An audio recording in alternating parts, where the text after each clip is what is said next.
Привет, друзья! Ну что, в дальняк?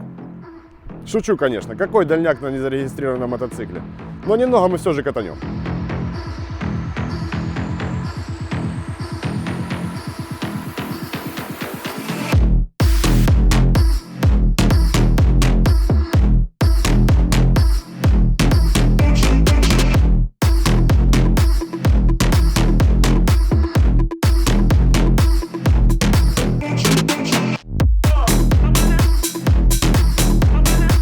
Друганы, приветствую вас на канале онлайн-мотосалона Мототек. С вами я, Андрей. И сегодняшнее наше видео о туристе двойного или даже тройного назначения VOG, он же Lonsin 300DS.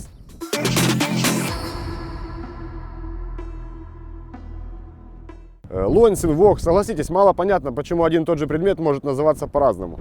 Но на самом деле сложного тут нет ничего. Просто премиальная линейка мотоциклов Lonsin производится на новой линии и выпускается под брендом VOG. Ну, согласитесь, и звучит-то лучше. Теперь о мотоцикле. Внешность у нее, конечно, видите сами. Можно сказать, что слегка не из нашей вселенной. Лично мне очень нравится. Вообще, вся линейка DS выглядит просто супер. Как видно, это туристический мотоцикл, и также видно, что есть возможность съехать с дороги и катануть по легкому бездорожью. Понятно, не с целью поэндурить, а просто добраться туда, куда нужно. Вообще, мототуризм штука очень интересная. Ехать, ощущать эту свободу – нереальное удовольствие на самом деле. Лично я объездил на мотоцикле Восток, юг Украины, ну и, конечно же, Крым. Единственное, о чем жалею, что я не попал на мотоцикле в Карпаты. Но все еще впереди. На самом деле, словами это не передать, так что не будем тратить на это время. Вернемся к мотоциклу. Итак, что же этот мод из себя представляет? Чтобы ответить на этот вопрос, сначала разберем, из чего он сделан. За основу взята удачная платформа, на которой построены VOG 300R, 300RR и 300AC, то есть все известные дорожные 300-кубовые VOG. Соответственно, он все же дорожный, но есть и небольшие изменения, которые придают ему туринговых свойств. Это и высокий подъем бака, и особая геометрия руля, комфортное сиденье и также развитая ветрозащита. А большой клиренс в 200 мм говорит о возможности проехать по пересеченке. Не прям, конечно, эндурить, а просто съехать с дороги, без опаски поотрывать обвес, добраться куда вам нужно. Для сравнения, клиренс в 300RR 145 мм, в 300R 165 мм. То есть, видите, разница существенная. Получается, что 300DS это легкий туристический мотоцикл с возможностью прохвата по грунтовке. Вот и все, решили. Но, мне кажется, слово «легкий» говорит о том, что в городе на нем тоже будет норм. Это мы, конечно же, проверим на тест-драйве, дождитесь. А сейчас дизайн. Внешность, как уже и говорил, на 5 с плюсом. Действительно, детализация по качеству покраски на высочайшем уровне. Даже такие мелочи, как нержавеющий крепеж, о многом говорят. Топливный бак стальной, по бокам к нему прилегает облицовка. Объем бака составляет 16 литров, в нормальных условиях это 450 плюс-минус километров без дозаправки. Сиденье широкое, комфортное или нет, узнаем на тесте, выполнено в двух уровнях. Для пассажира места не намного меньше, чем для водителя. Задний багажник стальной, без проблем можно установить кофр. Есть в дизайне 300DS кое-какие моменты, которые лично меня приводят прям в восторг. Это дизайн оптики и передней части в целом. Да-да, вы не ослышались, именно дизайн. Просто посмотрите на нее.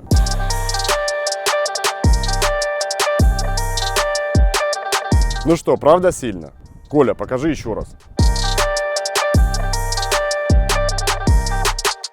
Ладно, с этим закончили. Ветровик. Он имеет два фиксированных положения, видимо, для трассы и для города. Помимо практичной функции ветрозащиты, ветровик является неотъемлемой частью дизайна мотоцикла. На самом деле он-то и придает вид туристического мотика. Переходим к приборке. Приборная панель цифровая с большим экраном, разделенным на две части. На основной мы видим уровень топлива, обороты. Здесь будет включенная передача, скорость, одометр и трип, часы. На дополнительной уровень заряда батареи и температура двигателя. Пульт управления без особенностей. Единственное, что свет не выключается никогда. Это хорошо, потому что это пассивная безопасность. С дизайном, кажется, все. План обзора, как всегда. Внешность, мотор, ходовка, водитель с разным ростом, тест-драйв и все. Получается, что на очереди у нас мотор, и мы займемся. В качестве силовой установки использован стандартный двигатель Lonsin YF300. Он надежный и достаточно мощный. Это проверенный временем агрегат, устанавливается на все 300-кубовые Lonsin и VOG. Является практически точной копией мотора Kawasaki KLX 300. Хорошо это или нет копировать моторы, пишите в комментах. Но лично я не вижу в этом ничего плохого. Сами подумайте, разработать новый агрегат немалых денег стоит, которые впоследствии лягут в цену байка. А еще и детские болезни, которые в любом случае преследуют новые разработки. Понятное дело, если мод стоит 20к североамериканских денег и в нем стоит какая-то копия, то это, наверное, плохо. Но в целях экономии копировать можно и нужно. Это мое мнение. Согласны или нет, пишите в комментах. Переходим непосредственно к характеристикам силовой установки. Мотор четырехтактный, одноцилиндровый, четырехклапанный, двухраспредвальный, с цепным приводом ГРМ. Рабочий объем составляет 292 куба. Жидкостное охлаждение, оснащен инжекторной системой питания и блоком управления ДВС Bosch. Выдает такая установка 29 лошадиных сил и 25 ньютонов момента. Пик крутящего момента наступает на 7500 оборотов, пик мощности на 8,5. В системе смазки использован фильтрующий элемент тонкой очистки, благодаря которому межсервисный интервал составляет 2000 км. Компоновка мотора и коробки стандартная, все собрано в одном картере и смазывается одним маслом. КПП шестиступенчатая, за главную передачу отвечает 520-я цепь. Вообще, конечно, последние лет 5 моторы Lonsin, откровенно говоря, дают жару на рынке. В АЕФ-300 лично я встречал только на Лонсинах и Вогах, а вот RE250 от Lonsin, ну, не ставит только ленивый. С этой частью все, переходим к ходовой.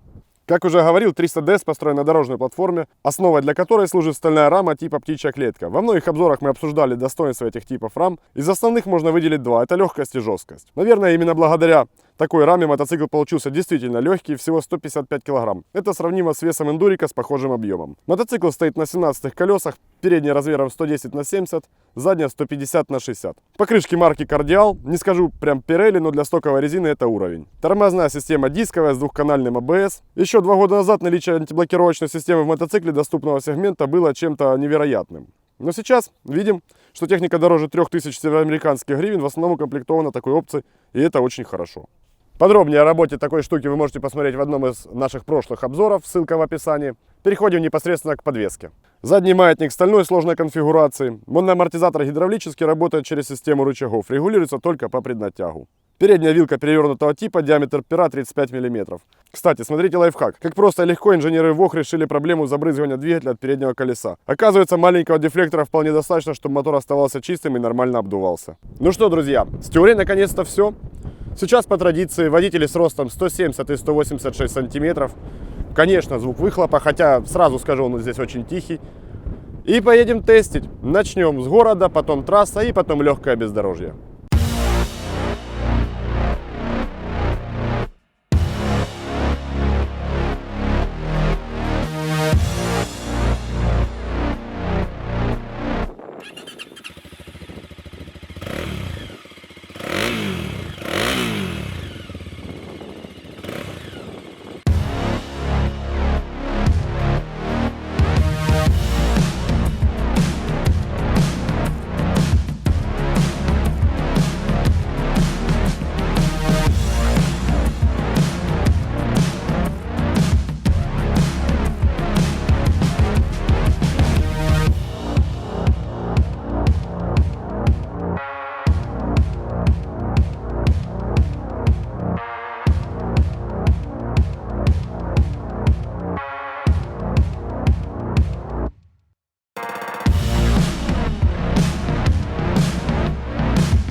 Друзья, ну что, вы видели все сами, мотоцикл действительно всеядный.